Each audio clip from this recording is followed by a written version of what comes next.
ईरानी leader Khamenei ने Israel को एक और चेतावनी दे डाली है। ये चेतावनी खामेनेई की तरफ से एक मीटिंग के दौरान दी गई, जहां खामेनेई ने उन लीडर्स का जिक्र किया जिनकी शहादत ईरान सालों साल याद रखेगा। इस दौरान खामेनेई ने लेबनान के हिजबुल्लाह नेता सैयद हसन नसरल्ला, आंदोलन के senior leader Syed Hashim Safieddine के साथ साथ हमास नेता इस्माइल हानिया, यहया सिनवार और ईरानी सैन्य कमांडर अब्बास नीलफरोशन सहित रेसिस्टेंस गुट के उन तमाम लीडर्स को याद किया जिनकी जंग में मौत हो चुकी है। दरअसल खामेनेई ने ईरान के एक्सपर्ट असेंबली के सदस्यों से मुलाकात की।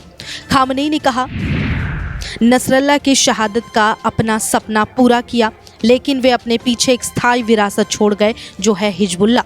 अयातुल्लाह अली खामेनेई ने कहा कि नसरल्ला की समझदारी, धैर्य और अल्लाह पर भरोसे की वजह से इजराइल आगे बढ़ा है। उन्होंने कहा कि हिजबुल्लाह एक छोटे समूह से बड़े और शक्तिशाली संगठन में बदल गया। सुप्रीम लीडर ने कहा, लेबनान और अन्य जगहों पर कुछ लोग सोचते हैं कि हिजबुल्लाह कमजोर हो गया है और इसके कार्यों की आलोचना करने लगे। ऐसे लोग गलत हैं और भ्रम में हैं। उन्हें मालूम नहीं कि हिजबुल्लाह मजबूत है और उसने अपनी लड़ाई जारी रखी है। खामेनेई ने इजराइल पर हमला बोलते हुए कहा, दुश्मन इस संगठन पर जीत हासिल करने में असमर्थ रहा और इंशाअल्लाह वो ऐसा करने में भी कामयाब नहीं होगा।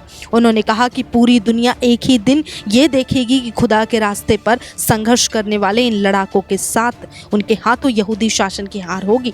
उन्होंने फिलिस्तीन के रेसिस्टेंस गुट हमास और गाजा में इजरायली शासन के खिलाफ उसकी लड़ाई का जिक्र करते हुए कहा कि हमास की लड़ाई जारी रहने का मतलब है यहूदी शासन हार चुका है। उन्होंने कहा कि इजरायली प्रधानमंत्री बेंजामिन नेतन्याहू ने हमास को खत्म करने का इरादा किया था, लेकिन वो अपने लक्ष्य को हासिल नहीं कर पाए।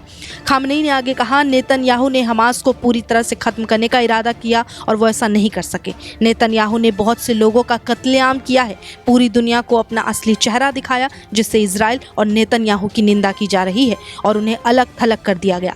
खामेनेई ने कहा कि अगर इजराइल को लगता है कि इस्माइल हानिया और सिनवार जैसे लीडर्स की मौत से हमास खत्म हो चुका है तो वो गलत है। उन्होंने कहा कि इन लीडर्स को खोने के बावजूद हमास इजराइल से लड़ रहा है और ये यहूदी शासन की नाकामी है। ईरान के सुप्रीम लीडर ने कहा कि पिछले कई दशकों में हिजबुल्लाह और हमास ने कई मौकों पर इजराइल को हराया। उन्होंने आगे कहा कि फिलिस्तीन रेसिस्टेंस ने बीते 15 साल में यहूदी शासन के खिलाफ 9 जंग लड़ी और इन संघर्षों का खात्मा जीत के साथ किया है।